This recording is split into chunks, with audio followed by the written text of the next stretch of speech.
A West Michigan woman spent more than $2,000 of her Social Security money to have 3 small rooms painted in her house.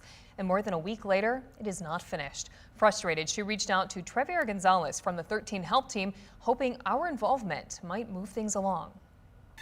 He was trusting me to give him the money. I was trusting him to do the type of job he was supposed to do, and then got let down. A more than $2,000 painting job now at a standstill. I think he is a very, cocky young man, and what he's doing is wrong. This is Christine Nicholes. It's easy to tell the 69-year-old has a soft spot for cats, and that young man is James Ferguson.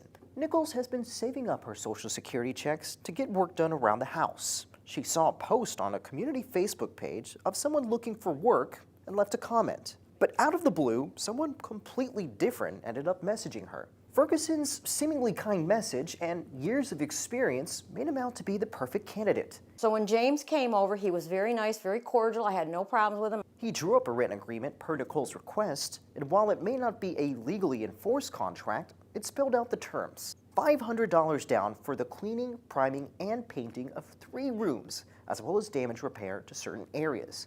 Once the job was done, Nicholes would pay the remaining $2,000. She says Ferguson came the next day, but something was different. He came in with an attitude. He had paid somebody $250 to help him on the job here, and he couldn't get a hold of him, couldn't contact him, blah, blah, blah, whatever. He was mad. Nicholes said his help eventually arrived, but she began to pick up on problems. When I went out there, I looked behind the washer and the dryer. He hadn't even painted back there. I said, James, what about this? Grumble, grumble, grumble. That was it. A brief inspection would show that paint had continually been dripped over or even spilled.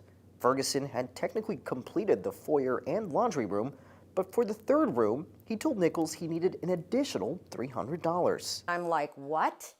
I can't afford that. Ferguson continued on, but asked for the $2,000 he was supposed to get at the end of the job. She went to the bank and withdrew $1,000, something that still got Ferguson upset, Nicholes said. He got in my face and was mad because I didn't have the whole $2,000.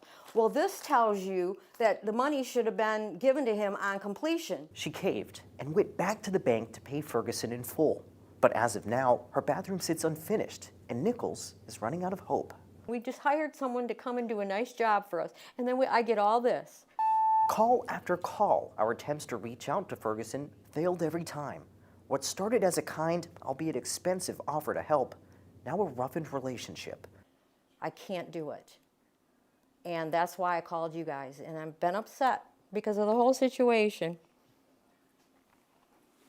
It doesn't sound easy. No, it's not. A broken promise to a woman who's just unable to do the work herself. Shortly after our interview, Nicholes told us that Ferguson apologized and that he was willing to go back and finish the job. The understanding is that the work would pick back up today, but that never happened. As of right now, Ferguson is not returning messages to Nicholes or me. For the 13 on Your Side Help Team, I'm Trevier Gonzalez.